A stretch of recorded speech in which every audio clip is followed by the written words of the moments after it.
Let us consider one sum on dissolution of a partnership firm wherein we are going to apply the decision of Garner versus Murray. Look at the sum on the screen.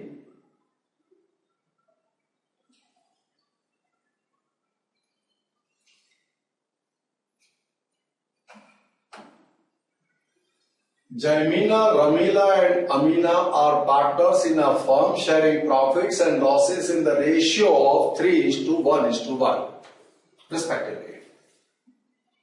The balance sheet of their firm as on 31st of March 2010 is as under. You are given the balance sheet. On asset side you are given machinery, furniture, stock, debtors less bad debt reserve, bills receivable, cash and bank balance, capital account of Amina, debit balance, profit and loss account, debit balance 10,000. On liability side, you are given the capital of Jaimina, Ramila, work and accident compensation fund, unpaid debt, bills payable, sundry creditors. The firm was dissolved on the above date, that is on 31/3/2010. The information relating to dissolution are given below. Assets were realized as under machinery 28,000, furniture 8,000, debtors 7,500, stock and bills receivable as per book value. So for stock and bills receivable, book value is realized, means 4,500 realized for stock and for bills receivable 4,000 book value is realized. The firm paid all the liabilities as per book value. A claim of compensation for an accident to a worker is now accepted and paid ₹1,000. This is a very important point. Workman compensation fund is 6,000. Against that, liability exists only 1,000. So out of 6,000, workman compensation fund on the liability side, out of that 6,000, 1,000 is the real liability and 5,000 is the funds without liability. So it is an undistributed profit and that 5,000 will be distributed amongst partners in the ratio of profit sharing, that is 3:1:1. So 3,000, 1,000, 1,000 will be received by partners respectively, that is of workman compensation fund. That is the amount which holds no liability there against. And this 1,000 liability of workman compensation fund will be paid and for that cash account gets credited. Dissolution expenses 3,000 paid by the firm. Amina was declared insolvent and she could bring only 1,400 from her personal assets as final dividend. From the above information, prepare the following to close the books of the firm as per the Garner versus Murray's decision. Now, as you know, Garner versus Murray's decision is to be applied in case of insolvency of one partner. Because of his insolvency, the capital deficit occurs in the firm. That capital deficit is to be borne by the solvent partners. That deficit is to be borne by solvent partners, not in the ratio of profit sharing, but in the ratio of capital that existed on the date of balance sheet, is the pronouncement of decision of Garner versus Murray. This is what was suggested, this is what was decided by Justice Joyce in the decision of Garner versus Murray. Now, one more thing also suggested in that decision, that the solvent partners are required to bring cash equal to the realization loss sustained by them. Now, after considering all this information, let us start with the sum. The accounts that we are going to prepare are realization account, partners capital account and cash account. Look at the screen, I start with that. Here I am going to prepare realization account, this is my capital account, this is cash account. The first step for the purpose of solving the sum is copy the details of the balance sheet in these accounts. The balance sheet, all assets to be realized are debited to realization account. So machinery 35,000 debited to realization account. Furniture 10,000 debited to realization account. Then stock 4,500 debited to realization account. Debtors 8,000 debited to realization account. Bad debt is of 500 credited to realization account. Bills receivable 4,000 debited to realization account.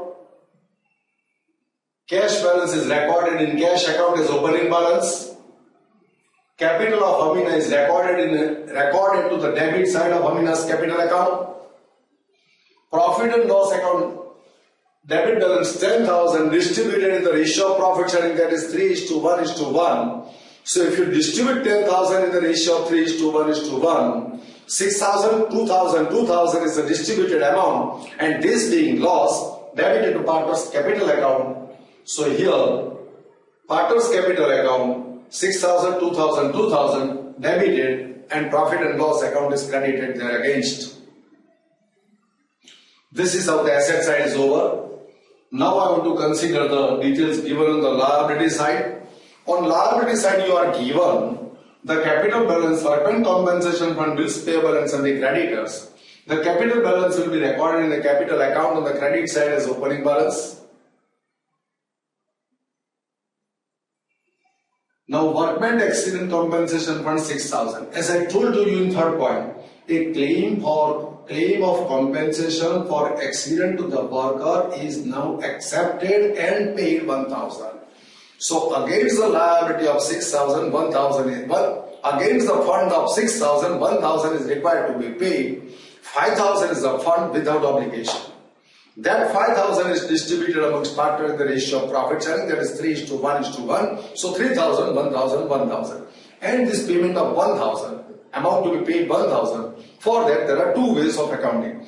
Write this 1,000 on the credit side of realization account and make a payment of this 1,000 debit realization account to cash account.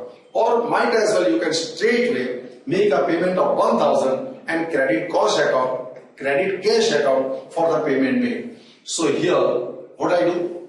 6,000 is the compensation fund, 1,000 is the worker's claim, 5,000 is the distributed amongst partners, the ratio of 3:1:1.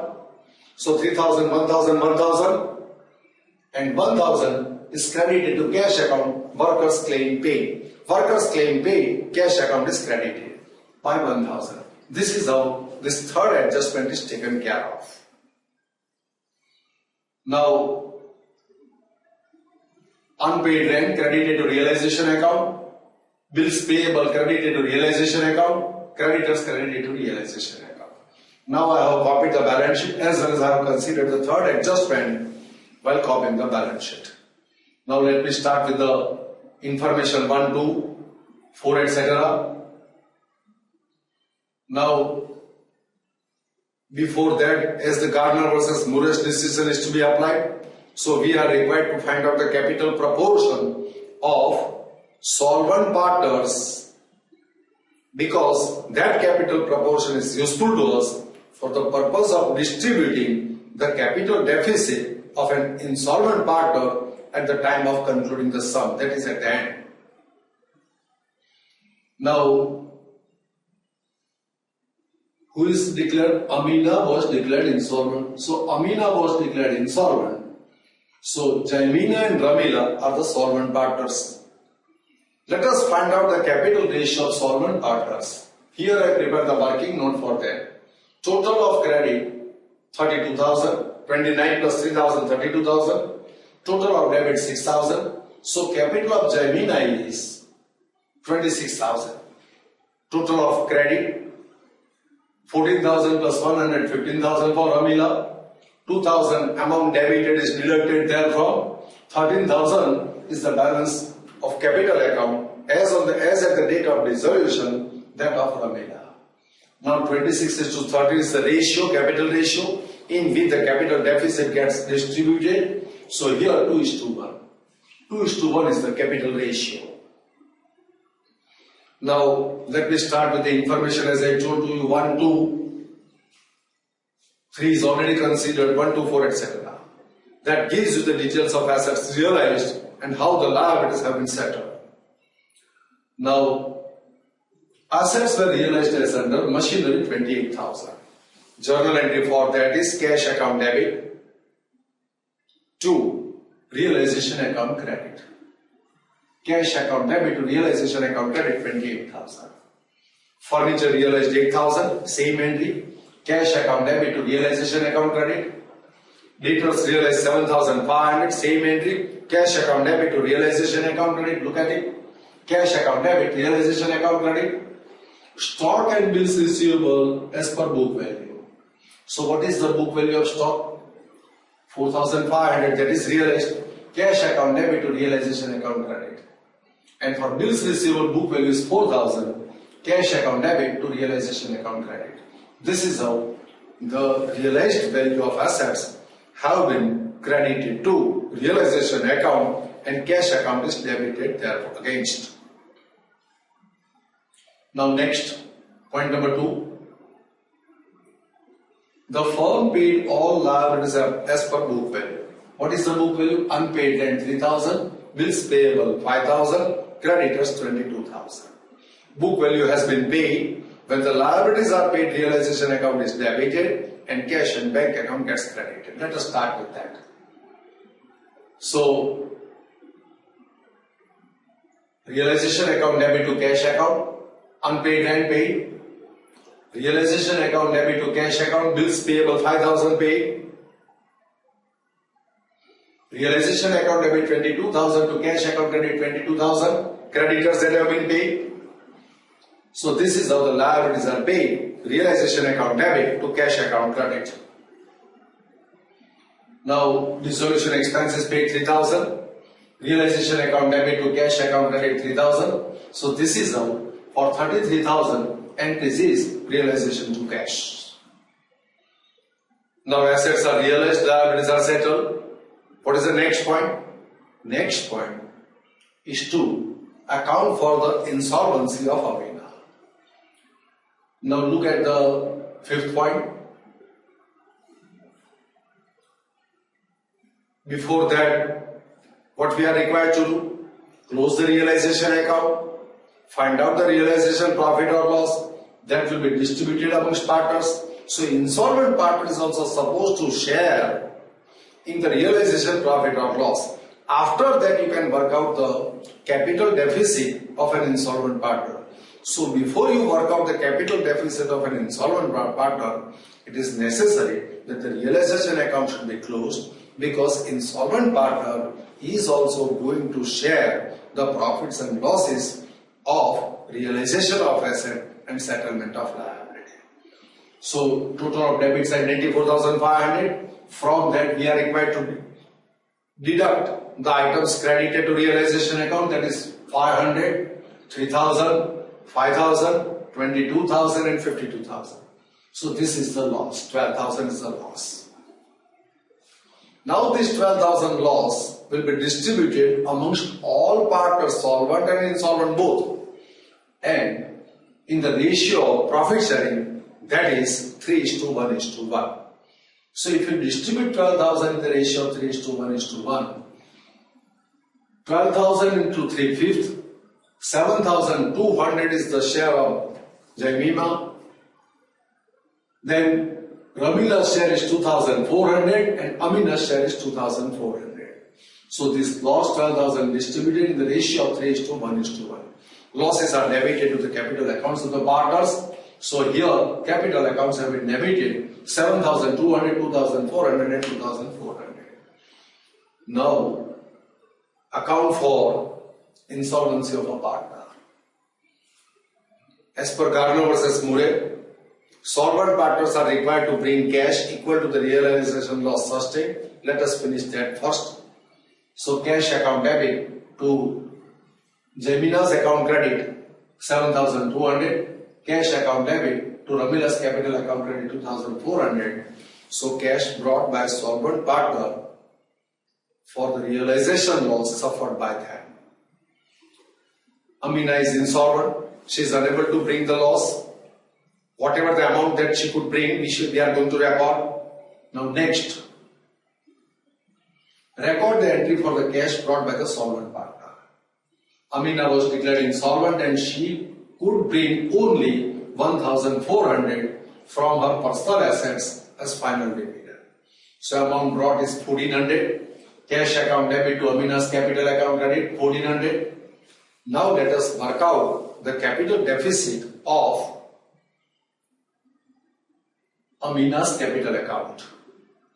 For that, total of debit 4,000 plus 2,000 plus 2,400, 8,400. Total of credit 1,000, 7,400 is the amount recoverable. Against that she brings only 1,400. So capital deficit is 6,000. That 6,000 will be distributed in the ratio of 2:1 between Jaimina and Ramila. So share of Jaimina is 6,000 into 2 by 3, 4,000, and share of Ramila is 6,000 into 1 by 3, that amounts to 2,000. Distribute the capital deficiency of solvent partners in the capital ratio. Journal entry for that: Jaimina's capital account debit 4,000, Ramila's capital account debit 2,000, to Amina's capital account credit 6,000. Now let us complete the posting.